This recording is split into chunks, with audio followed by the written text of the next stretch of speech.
Please watch the video until the end to experience the full arc of this delicate and strange love. Chapter 1. How the Traveler Began. He remembers the first morning he saw her, not as a man, not as a girl in a particular body, but as a pattern of attention, the tilt of her chin, the way sunlight braided through her hair, the small, habitual sorrow in the corners of her eyes. The narrator, a man who has watched more lives than any ordinary friend, calls her Maya in his telling because names give shape to memory. Maya lived, for the most part, the ordinary life of someone perpetually negotiating small losses. A father working double shifts, a mother who kept lists of things that might vanish, a circle of friends who loved and irritated one another in equal measure.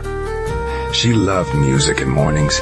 She kept a battered journal where she made lists of things that mattered, flowers she wanted to remember, the half-formed lyrics of songs, the names of people she thought she might one day recognize as essential. Into her ordinary orbit came the traveler, a presence without a permanent face, waking each day in a different body, moving through other people's yards and kitchens, learning the world like a language. The narrator knows the traveler intimately, as one knows a recurring guest who never leaves because he watched the strange etiquette of their growing affection. It began in an awkward morning, with the traveler inhabiting a teenage boy's skin and making a poorly phrased but honest attempt to speak to Maya. She thought it an odd exchange at first, a flirtation that could be laughed off. But the traveler's curiosity was earnest, his attempts to understand her relentless.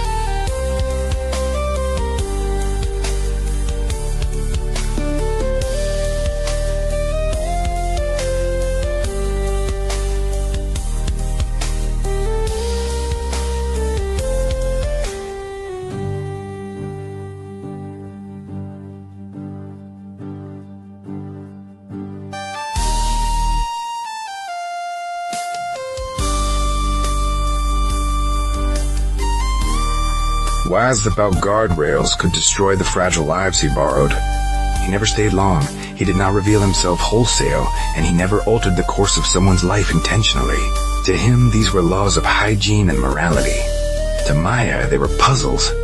She mistook his shifting forms for games and, then, for cruelty. One day he wore laughter like a well-fitting coat, the next he carried a quiet brooding that made her think of literature and stormy skies. She accused him of using people, of being a phantom with no skin to bruise. He learned shame, an odd thing for an itinerant consciousness, because her words landed like real weights. The narrator watched the argument that felt like a hinge in their story. It was not dramatic in the way movies stage epiphanies. Instead, it was close and human, full of the clumsy honesty of two beings trying not to hurt what they loved. Maya demanded truth, and the traveler, who had been trained by necessity to obscure, tried to explain his limitation the only way he could, by telling her the pattern, the ritual of his mornings, the loneliness that came from never being able to say, I, for long. She listened, and then, with a stubborn grace that made her beloved, she decided to test belief by building trust instead of walking away. Chapter 3. The Days They Stole.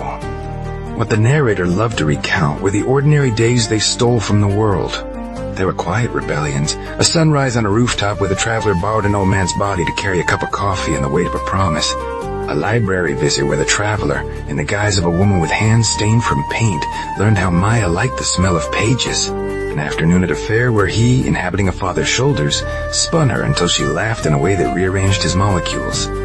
Each day the traveler learned more about how to be with her without possessing her. He learned her music, hummed the songs under the breath of borrowed throats. He learned the map of her laugh, which roads led to it, and which detours did not. The narrator, who had catalogued, obsessively, the traveler's patterns, admired these patient, anonymous lessons. Through them, the traveler grew a vocabulary of small, human things, which coffee mugs she used when she was tired, the exact phrase she used when she wanted to be comforted, the tilt of her head when she told a story she loved. Maya, for her part, began to look not for continuity of face, but for continuity of attention. At first, this was a pragmatic adaptation. Then it became a kind of devotion. The narrator observed that this shift is harder than it appears, to love the soft thread of attention rather than the consistent loom of a single human form. It demanded faith in an absence and courage in the face of daily invisibility. Chapter 4. A Reckoning of Hearts. Inevitably, the world pressed against the secret. The traveler's presence rippled in odd places. A diary left open, a voicemail with a voice that didn't fit the rest. Friends noticed small incongruities and labeled them as quirks. Maya's life, while enriched by stolen intimacies, became complicated by doubt. The narrator watched as she learned to negotiate the public and the secret, to make arguments in coffee shops about whether love required permanence of flesh or fidelity of attention. The moment of reckoning came not with a shouted confession, but with a tender ultimatum. Maya, brave and tired in equal measure, asked the traveler what he wanted. He had always thought he wanted to be with her across as many mornings as possible. He had never planned to anchor. He had never allowed himself to imagine a future that required a single pair of hands. But love changes appetite. The narrator, who has a soft spot for transformations, notes that the traveler's answer stammering. Strange human contained a wish to be chosen every morning, even if he could not promise to remain the same body. They did not solve the world's impossibilities in one conversation. Instead, they negotiated an arrangement carved from patience. She would meet him when she could. She would accept the gifts and the ruins of his visits, and he would try to be truthful about the days when he could not be with her at all. Chapter 5. The Calendar of Small Things. Love, in this story, is tallied not in grand declarations, but in a calendar of small things. The narrator delights in cataloging them. The time the traveler, in a grandmother's body, escorted Maya's younger brother to a school recital and watched him from the back with a tenderness that surprised Maya. The night he learned to cook her favorite pasta in a man's hands that smelled of garlic and motor oil. The morning when he returned, exhausted, chastened in a body that had known grief, and she made tea and saddled him with a blanket as if caring could stitch a hole through impossibility. Sometimes they failed. Sometimes the body he inhabited had a life that resisted their plans. Once, in a day that belonged to someone who loved someone else, he had to make a choice that caused Maya hurt. The narrator, with the weary compassion of one who has seen human hearts bend, reports these failures without melodrama. They are part of loving someone who lives across shifting continents of identity. And yet, the small victories accumulated, a text message that felt like a footprint left in a snow of uncertainty. A song shared across the gap between two mornings, a promise kept in the form of presence when presence was permitted.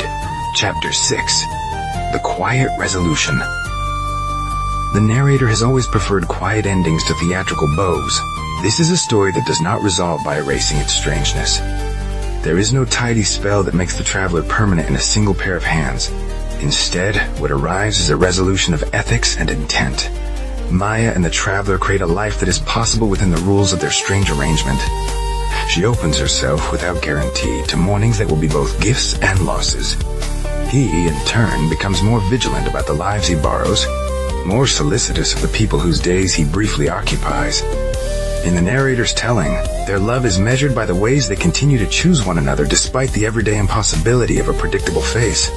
It is a love that asks to be seen as an intention more than a possession. Years later, when children ask Maya how she knew she had met the one she would spend a lifetime loving, she will smile and say it was not a certainty but a practice, a slow, deliberate choosing, made morning after morning, in the language of returning. The narrator closes not with a final miracle, but with a scene he carries like a favorite psalm. A late autumn afternoon, the two of them on a park bench, the traveler wrapped in a sweater that did not belong to him, Maya holding his, her hand as if to anchor an island that keeps dissolving in the sea. They do not defy the world. They invent a way to live in it together. If you enjoyed this tale, please subscribe to the channel, activate notifications, give the video a like, leave a comment, and share the video with friends.